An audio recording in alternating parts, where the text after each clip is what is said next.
Hello, Hello, Martin. and welcome to Lost Highway by David Lynch. We've made an essay on the movie. Yes. In our introduction, we wrote David Lynch is often referred to as a master of the surreal, with a fondness for the disturbing and provocative. His films is somewhat physically unpleasant, primarily because of the macabre and violent tendency you find in his works, but also because of his confusing cinematic expression and chronology. These features you also find in postmodernist works in general, which is a movement Lynch is heavily influenced by. The movie Lost Highway is no exception. The plot is confusing, and as an audience, you feel equally intrigued and disgusted, because sometimes how you feel during a movie is more important than whether or not the film makes sense. And as for a start, I would like to talk about the chronology of the movie.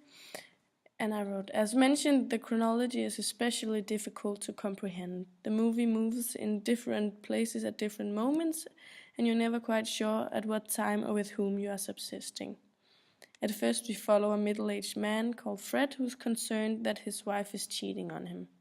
One morning, he wakes up and someone at the entry phone tells him that Dick Laurent is dead.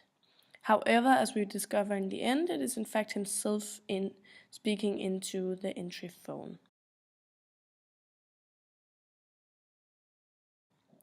One day, the couple receive a videotape of the insides of their own house, and things begin to go south from there.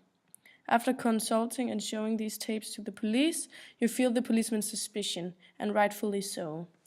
Later on, as Fred watches the tape, he discovers that it is in fact himself killing his wife, Renee, that is on the tape.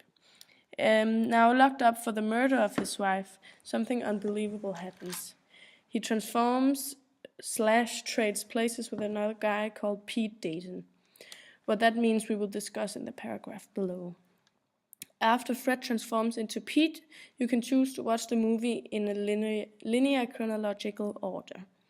First, he murders his wife and ends up in jail. Then he becomes Pete Dayton and becomes the lover of a woman who bears striking resemblance to his wife, Alice.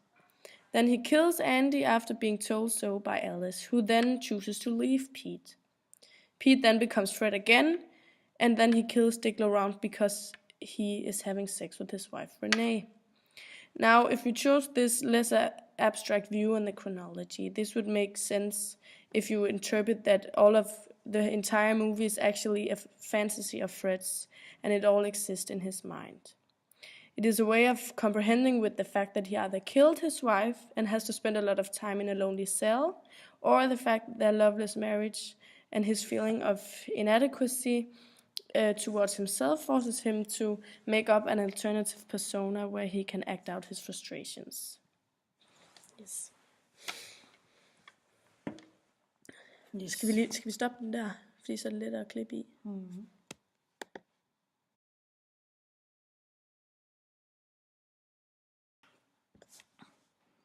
This part of the essay's main focus is on the symbolic features in the film. There are many symbols in this film, and the videotape, for example, can be seen as a symbol of a part of Fred's mental illness and paranoia. The fact that he is being watched over in his own home might indicate his other personality who's watching over him and constantly knows his every move and every thought. It shows the reality as it is and not as he tricks himself to think. Another symbol is the gold-dotted road who leads us to the connection between the movie title and Fred's mental state of mind. Lost Highway might be a connection to the sequence on the road. The dark road leads us into more darkness and could be a symbol of the way this film shows Fred's universe. The road leads us nowhere and is the film's only returning sequence in the act itself. The mystery man might also be a symbol of Fred's darkest subconsciousness. He appears every time Fred seems to be at his darkest moments. He's shown when Fred feels jealousy, anger, and conviction. The mystery man, therefore, might be a symbol for Fred's id and his lusts and instincts. There are many postmodernistic features in the movie. Metafiction is almost depicted as a way for us viewers to find out if we believe it to be metafiction or not.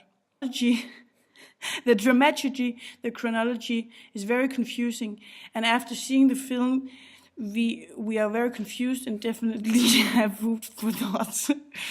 David Lynch is all about showing the madness inside the human beings in his film.